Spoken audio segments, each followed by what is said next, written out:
जैसा हो दोस्तों, मैं राहुल खन्ना की इस वीडियो में आपका स्वागत है। दोस्तों, आप जानते हो मैं आपके लिए कुछ ना कुछ लेके आता हूँ। दोस्तों, जब कर्नाटका टूर में हम हम्पी क्षेत्र में गए थे तब हमने ज़्यादा इस चीज़ पर फोकस किया था। वो चीज़ है रॉक पेंटिंग। बहुत सारे लोग कहेंगे राहुल खन्ना कीजिए, आपका तो गोंडवाना चैनल बताने का गोंडवाना का इतिहास बताने का चैनल है और आप रॉक पेंटिंग के पीछे पड़े। क्या है, हमारी जो सभ्यता है, हमारा जो कल्चर है वो बहुत ही प्राचीन एंशिएंट है और इस प्राचीन कल्चर को अगर समझना है तो हमें ऐसे गुफा कंदरों में रॉक पेंटिंग को देखना पड़ेगा। क्योंकि मेरा ये खुद का मानना है कि दुनिया की आधी रॉक पेंटिंग्स प्रोटो द्रविडियन भाषा से पढ़ी जा सकती है। इसमें कोई दोहराई नहीं है, क्योंकि यहाँ की जो प्राचीन भाषाएं हैं उस भाषा से रॉक पेंटिंग पढ़ी जा सकती है और इसका नमूना आज की वीडियो में आपको मिलेगा। जिस क्षेत्र में हम गए थे उस क्षेत्र की रॉक पेंटिंग 19 पिक्टोग्राफ्स यानी 19 चित्राक्षर वहाँ पे ऑलरेडी मिले थे। उसका कार्बन डेटिंग किया गया, तब ये सामने आया कि 20 से 25 हज़ार साल पहले की ये चित्रलिपि है। अभी इंडस वैली सिविलाइजेशन यानी हड़प्पा सभ्यता का, मोहनजोदारो सभ्यता का काल आप देखेंगे तो वो है 5-6 हज़ार साल पूर्व का, यानी ये चित्रलिपि होगी इंडस वैली सिविलाइजेशन के भी 20 साल पूर्व की। तो ये जो चित्रलिपि है, ये चित्रलिपि क्या गोंडी में पढ़ी जा सकती हैं? क्या इसको देख के हम कुछ समझ पाते हैं? ऐसे सब चीज़ों का उत्तर आपके आज इस वीडियो के सामने। जी हाँ दोस्तों, ये पिक्टोग्राफ्स मैंने अभी देखे हैं, लेकिन इसके 2014 में हमारे तिरुमल मोतीराम कंगाली साहब वहाँ पे पहुँचे थे। उन्होंने बहुत सारी रॉक पेंटिंग देखी और जो 19 पिक्टोग्राफ्स है यानी जो चित्राक्षर है उसको कंगाली साहब ने ऑलरेडी पढ़ लिया था। जी हाँ दोस्तों, 4 अक्षर तो उन्होंने ऑन द स्पॉट वहीं पे पढ़ा था और बाकी उन्होंने अपने कालांतरण अभ्यास के दौरान उन्होंने बाकी चित्राक्षर को भी पढ़ लिया है। और ये डेमो हमारे मैत्री सर और प्रकाश सलामी सर इसी वीडियो में देने वाले हैं। तो दोस्तों, एकंदरित बात यह है कि कोई भी चित्राक्षर आपको, कोई भी रॉक पेंटिंग आपको ईजी से अवेलेबल नहीं होती और जो ईजी से अवेलेबल हो जाती है वो जल्दी मिट जाती है, क्योंकि लोगों को रॉक पेंटिंग का महत्व आज भी पता नहीं है।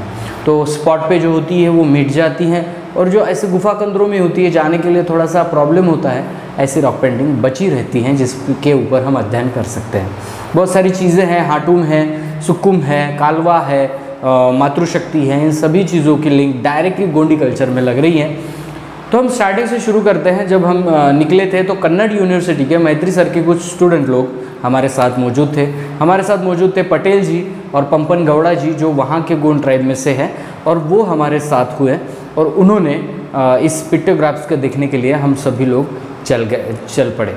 लेकिन दोस्तों क्या है कि हम्पी क्षेत्र बड़े ही स्टोन और बड़े ही पत्थरों वाला है, तो वहाँ पे जाने के लिए हमें बहुत तकलीफ़ हुई। तकलीफ़ हम कह सकते हैं कि हम तो युवा हैं, ठीक है, हम कहीं से भी कूद सकते हैं, लेकिन एक्चुअली सलामे सर जी हैं, मैत्री सर जी है, पंपन गौड़ा जी हैं, तो ये सीनियर सिटीज़न हमारे साथ थे, तो थोड़ी सी तकलीफ़ झेल कर हम वहाँ पे पहुँचे। मैं आपको बता दूँ, बहुत सारी प्रॉब्लम्स को फेस कर भी तिरुमल सलामी जी हमारे साथ मौजूद थे और उन्होंने भी उस पिक्टोग्राफ्स को देखने के लिए बहुत तकलीफ़ों से वो वहाँ तक पहुँचाए हैं। वहाँ पे पहुँचने के लिए हमें टाइम तो लगा, लेकिन जब हम पहुँचे तो वहाँ पे तिरुमल सलामी जी ने उस चित्रों को कैसे कंगाली जी ने पढ़ा है इसको एक्सप्लेन किया। आइए सुनते हैं। बाद में वो गिर के नीचे चले गए, तो इसकी ये जो प्रांगण है ना अभी बढ़िया था, वो नीचे गिरने से कम हो गए जी। ये नेचुरली गिर गए हैं। गिरने से क्या हो गए, ये यहाँ से टूट के चीज नीचे चले गए है ना, तो इसकी ये जो है स्पेस भी ज्यादा था, यहाँ बैठने की जगह ज्यादा था। चलो, नेचुरली गिरे तो हम कुछ नहीं कर सकते।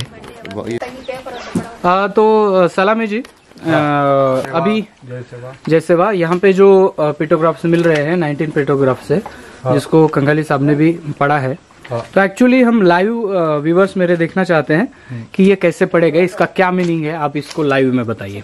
हाँ, तो सबसे प्रथम जो हमारा ट्राइबल वॉइस है, अलिव ब्रीथ के तमाम दर्शकगण को हम सेवा जोहर करते हैं और उनका हम कर्नाटक के ये हम्पी स्थित तलवार गुट्टा यहाँ पर हम स्वागत करते हैं। और यह हमारे ट्राइबल गण समुदाय का जो ऐतिहासिक ये रॉक शेल्टर के नीचे ये जो 19 चित्राक्षर मिले हैं, तो इसका शोध का श्रेय जाता है हम्पी विश्वविद्यापीठ के HOD है ट्राइबल विभाग के एम मैत्री जी। इन्होंने यह स्थल खोज निकाला है। तो सबसे प्रथम हम संपूर्ण गोंडवाना के गण समुदाय के ओर से उनका स्वागत करते हैं। जी जी सर जी, आपका स्वागत है इस वीडियो में। जिन्होंने ये ऐतिहासिक स्थल खोज निकाला है, जी क्या है जी। और दूसरा तो हम एक मिनट, और दूसरा हम ऋणी रहेंगे समस्त विश्व समुदाय की ओर से। लिंगो मोतीराम कंगाली जी ने यह 19 चित्राक्षर गोंडी भाषा के रूट माध्यम से पढ़ लिया है। ठीक है, तो उनका भी आज हम जय जयकार करते हैं, सुमरन करते हैं। और ये 19 चित्राक्षर, और ध्यान से सुनिए, यहाँ पर हमारे कन्नड़ विश्वविद्यापीठ के स्टूडेंट भी आए हैं, अध्ययनकर्ता आए हैं, युवा है, युवतियां है। उन्होंने भी ध्यान पूर्वक यहाँ थोड़ा अपना लक्ष्य केंद्रित करे। सबसे पहले हड़प्पन लिपि की एक विशेषता है, उसको अगर पढ़ना है तो राइट टू लेफ्ट पढ़ा जाता है ना, राइट टू लेफ्ट पढ़ा जाता है। और दूसरी एक महत्वपूर्ण बात है कि यहाँ पर ये मानवाकृति चिन्ह है। ठीक है, सबसे पहला ये इसको कहते हैं यायाल, क्योंकि इसके सिर के पीछे एक जो बालों का गुच्छा होता है, अम्बाड़ा कहते हैं हमारे मराठी भाषा में, वो भी दिखाई दे रहा है यहाँ पे। इसलिए हमारी ये माता है, और जिसको कहते हैं गोंडी में यायाल या अवाल। ठीक है, तो एक तो राइट टू लेफ्ट से पढ़ी जाती है, और किसी भी मानव का हेड यानी सिर या प्राणी का सिर जिस दिशा में है उससे तरफ ये पढ़ी जाएंगी। इसलिए हम ये हेड की ओर से पढ़ना शुरू करेंगे जी। तो ये चिन्ह जो है ये यायाल है, यायाल। यहाँ बाद में आपको दिखता है एक कॉर्नर दिखाई दे रहा है, इसको कहते हैं कोमा या कोमटा कहते हैं। ठीक है, कोमटा, कोपरा। हाँ, यह कोना का चिन्ह है। कोना गोंडी में कोमटा या कोपरा कहा जाता है, जिसका अर्थ कपड़ा या वस्त्र भी होता है। मतलब देखिए, हड़प्पन लिपि जो पढ़ना है तो उसका पर्यायवाचक द्रविड़ पूर्व भाषा में क्या है वो भी आपको वहां पर अप्लाई करना होगा।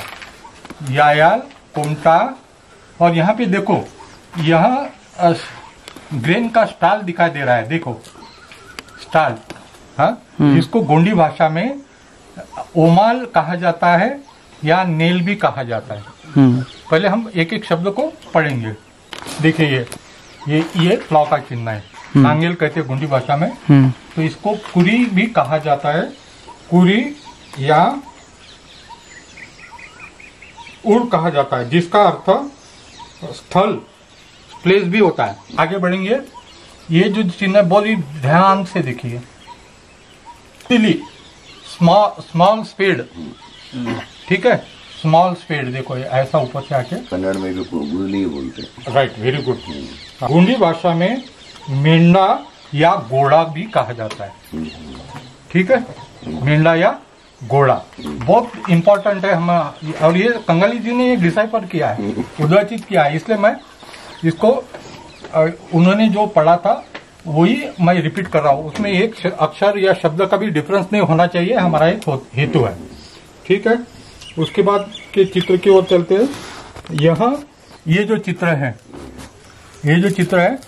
ये देखो एक धागा है और उसको गठन बांधे है।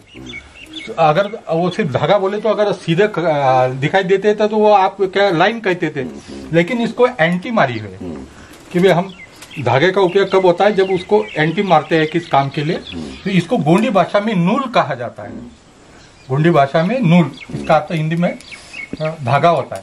ठीक, देखो ध्यान से देखिए, राउंड करने के लिए ये जो संशी होते हैं ना, तो उसका एक ब्लेड दिखाई दे रहा है, ये वाला, ये देखो जी। ठीक है, तो इस संशी टंग की एक पाता सिंगल ब्लेड का चिन्ह है, जिसे गोंडी में कोय या कोयाल कहा जाता है। कोय या कोयाल कहा जाता है, जिसका अर्थ रखवाला, शेफर्ड या पाचन क्रिया होता है। यहाँ गए थे, कहाँ? बीदर में गए थे। वहाँ पर हमें सम्मानित किया गया, राहुल कर्नाटकी जी को भी सम्मानित किया गया। तो गोंडी नांग बिडार कहा था हमने, जो गोंडी नांग बिडार मतलब गोंडी गणों का यह मूल स्थल। तो ये षष्टिकारक प्रत्यय है, डंक कहते हैं, ठीक है। ओमा कुरी मेंढानूल आटुम सरी, ठीक है। पराई बिल कोनी कोयाल मेंढा नान सुक्कुम कालवाय, इसका और है कोयरी उर पराई कोकराकोर, ठीक है।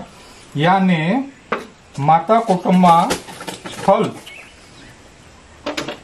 भेड़ उनी बाजार मार्ग, चट्टानी छत गुफा, भेड़पाल भेड़ों का रात्रकालीन ठहरने की जगह, सुबह मुर्गे की बात, ठीक है। चलो इधर एक ऐसा एक याया कोटमा का एक थाना है, जिसमें अन्य लोग मंदिर कहते हैं, हम गोंडी में थाना कहते हैं। तो उसका जो वो थाना है, उस मार्ग पर रात्रिकालीन भेड़ों का ठहरने की जगह कहाँ तक? सुबह होना तक।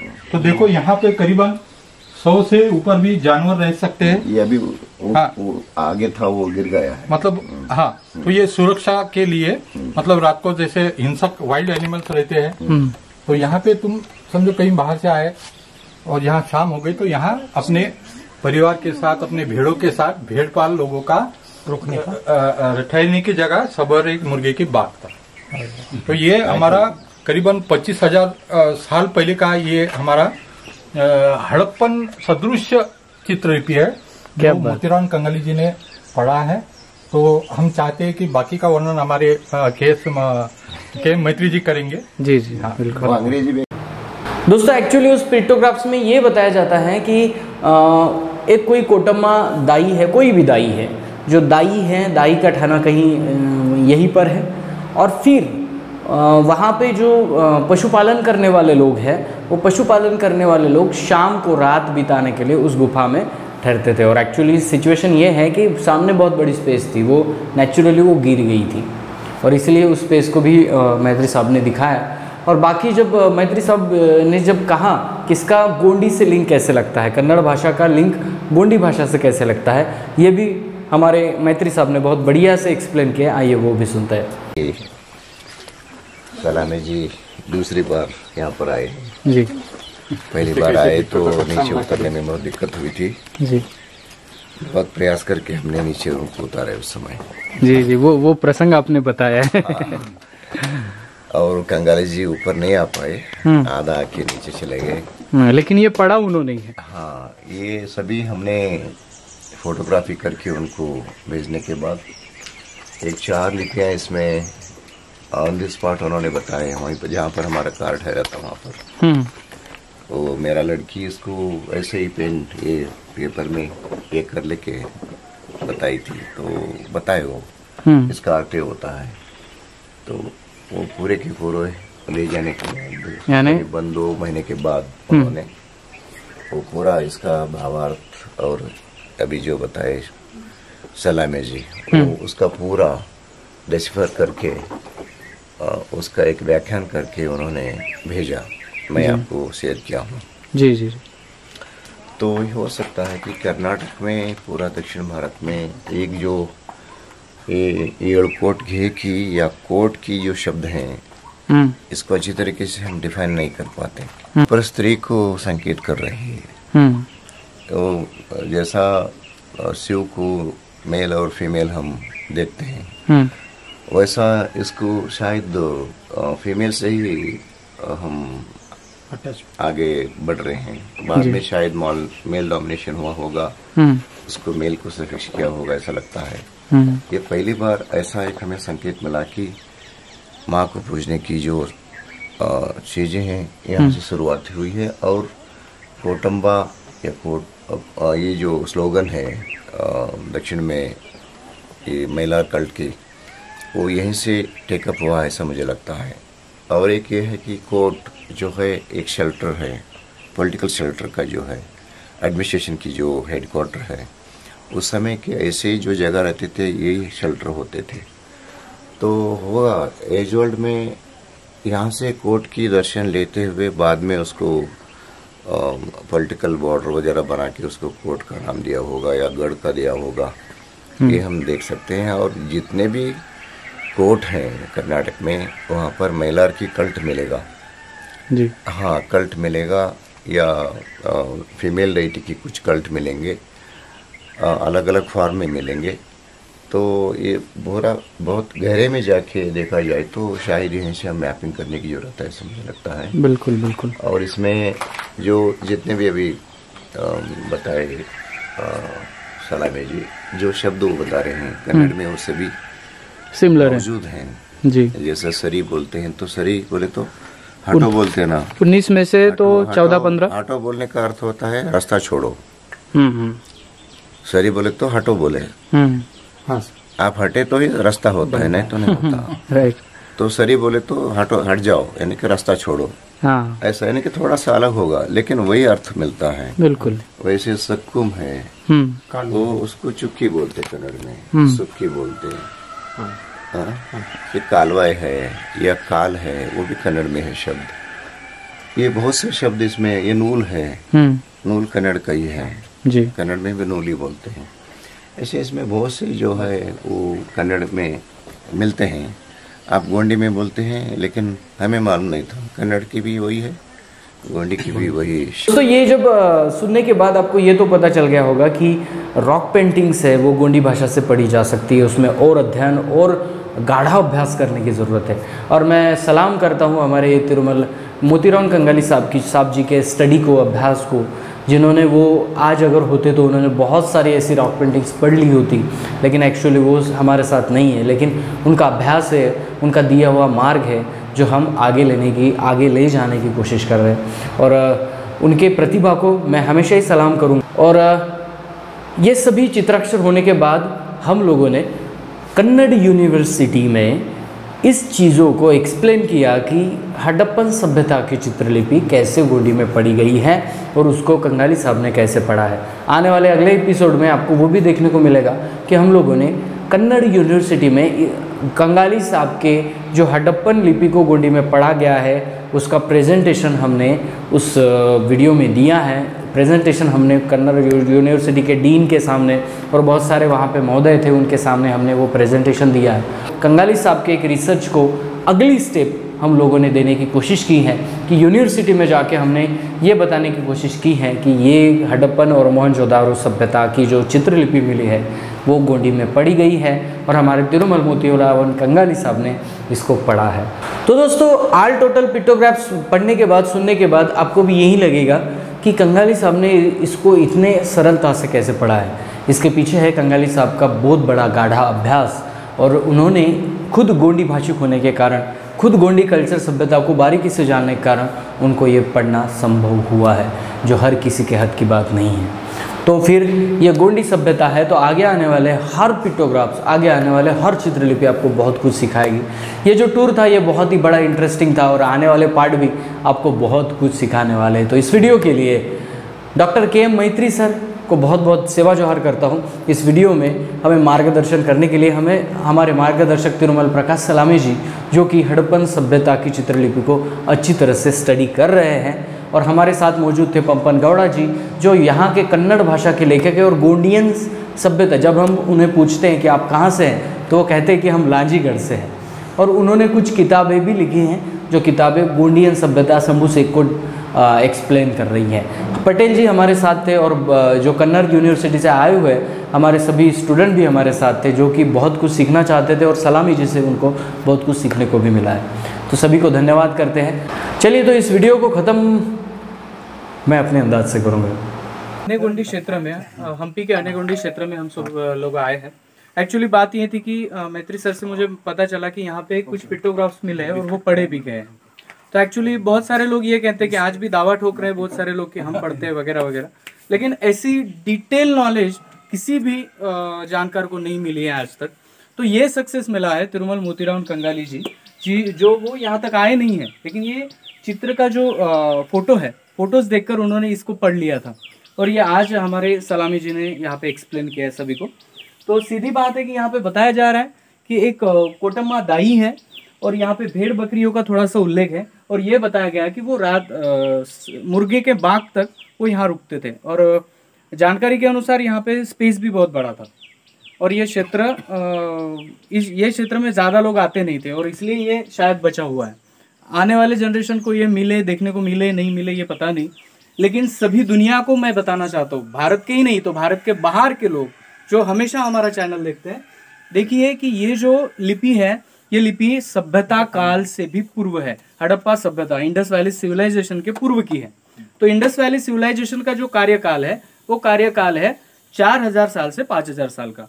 लेकिन उसके पहले भी जब गोंडियन कोइतुर थ्योरी के अनुसार जब शंभु व्यवस्था थी उसके पहले का यानी प्रोटो द्रविडियन जो जाति है, प्रोटो द्रविडियन जो भाषा आती है, लैंग्वेज आती है, वो लैंग्वेज से आप इसको निकाल सकते हैं और इसीलिए कंगाली साहब ने गोंडी भाषा में इसको पढ़ लिया है। तो इसका अर्थ ये आता है कि यहाँ पे सबसे पहले पशुपालन हुआ, उसके बाद खेती शुरू हुई। ये हमें साइंस कहता है, हम नहीं कहते। तो पशुपालन का जो उल्लेख है वो प्रागैतिक ऐतिहासिक कालखंड में आना ही चाहिए। तो इसीलिए पशुपालन का उल्लेख करके यहाँ पे मुर्गे के बाग तक बताते। पहले क्या होता था, पहले दिन नहीं बताते थे।